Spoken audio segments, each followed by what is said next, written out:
Welcome everybody. This is not only the first Business Agility Symposium, this is also the first event for the Business Agility Institute. I'd like to move on very quickly to Pia-Maria. So today she's going to be telling a story about motivation and why intrinsic motivation is not the most important, the only form of motivation that matters. Hi everybody, I am Pia-Maria Thoren and I'm going to talk about intrinsic motivation today. So let's see if I can make this slideshow going as well. Okay, what if we could wake up on a Monday morning and be thrilled about what's waiting at work? I mean, work consists of such a large part of our lives. It's at least 8 hours a day, if not more. So we need to be happy at work and in life. And you know what? I don't believe at all in work-life balance. Why, you may ask yourselves? Well, if you speak about work on one hand and life on the other hand, like it's two separate things. The fact is that you have only one life, so it's crucial that you put some life into work as well. So I'd rather talk about life balance instead. You need to live all of the time, both at work and when you're not working. So employee engagement, as Fabiola just said, that has become, together with motivation, a very quickly has become the most important thing for most companies. And our definition at Green Bullet is to both be happy and to be able to contribute to the organization's goals. If you have just happiness and you just feel good, maybe you're not producing so much results or achieving your goals, you're a happy sleeper or a slacker. And if you only create results all of the time, there is a great chance that you may be a crash and burner, actually. So to be engaged, you need both. And you need to create that direction for your employees to the top right corner on this slide. Engagement means both being happy and being able to contribute. And we know that engaged employees will take care of the customers and make it possible to be profitable. And a profitable company can realize that strategy and reach that vision or dream. Right, okay, so we all, I think, agree on that. So how do we then accomplish motivation? Well, in his book Drive, Daniel Pink gives us his motivation recipe, which we often follow in agile settings. It's all about autonomy, mastery, and purpose. He believed that these are the things that mainly motivate people. And I would say this is definitely a good start, but there is so much more. And not all people are actually motivated by autonomy, mastery, and purpose, but by totally other things. So there are many more motivators, or basic needs, as I prefer to call them. If we take a look at empirical research, there are many more motivators that we all share, from power to curiosity, social contact, eating, tranquility, or physical activity. So these are the basic needs or desires that all people share, but to a different degree. When we can live our values, we lay the foundation to a meaningful and happy life. So these are all intrinsic needs. There is no such thing as extrinsic needs, according to the doctor in psychology. He's called Stephen Rees, who made the empirical research behind this motivation profile. Fact is that also extrinsic motivators are intrinsic, such as money or a nice title. That person is intrinsically motivated by status, which is an intrinsic need. It's not something extrinsic that jumps on us. It comes from within. So sometimes we become very consumed by our daily business that we forget to take a look at the larger picture of who we are and where we are headed in life. People pursue their basic desires for no other reason than this is what they want. So they occur totally automatically. We don't have to think about it. They motivate everything you do, all your actions, and they show your deepest values, and they show what you need for value-based happiness. And they occur with a very different degree of self-awareness. Some people are extremely aware of their basic desires, some have no idea.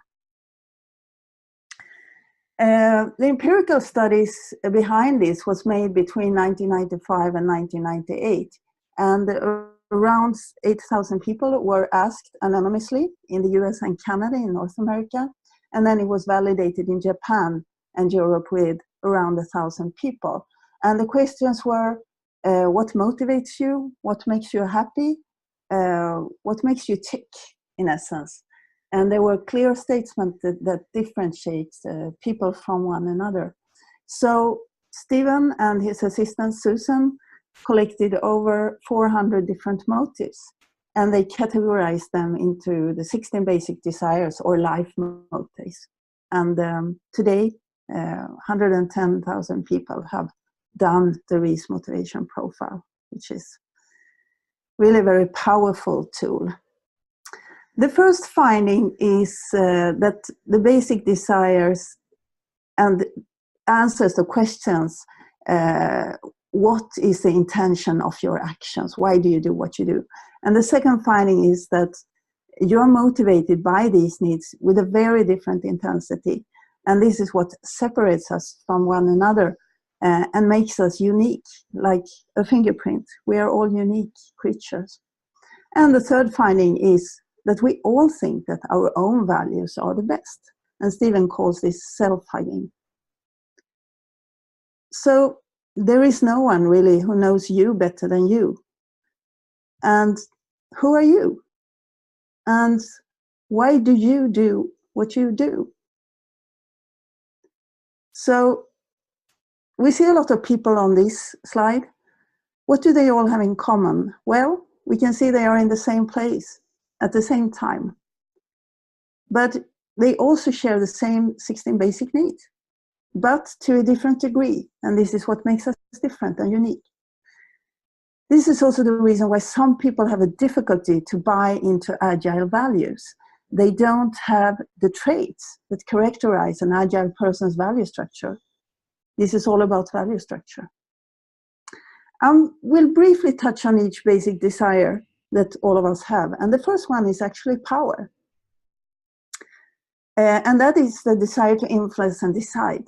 So you should choose an employee with a strong need for power for a position of leadership. Independence is the desire for self-reliance and to not need help from other people. So be aware that an employee with a strong need for independence may not function well in a team where decisions are made by consensus. The third one is curiosity, the desire for knowledge and thinking. Don't expect an employee with a weak need for curiosity to do well in a role that requires a lot of analytical thinking. And then we have social acceptance, the desire for inclusion. For these people, it's important to provide gentle feedback to employees who have a strong need for acceptance and constantly praise his or her effort. Order, the desire for organization. Be aware that an employee with a weak need for order will not enjoy assignments that require attention to detail. And then we have saving, the desire to collect things. Be aware that an employee with a strong need for saving may need incentives to get rid of unnecessary items, such as outdated paperwork, because they want to hold on to things. And then we have honor, which is the desire for upright character. Don't be surprised if an employee with a weak need for honor does not remain with the company for an extended period of time. Idealism is the desire for social justice. And you could assign an employee with a strong need for idealism to a role that involves planning charitable activities for the company, for example. And then we have social contact. That's essentially extrovert people. And you should assign an employee with a weak need for social contact to a position that allows him to work alone much of the time, because they don't want so much other people around.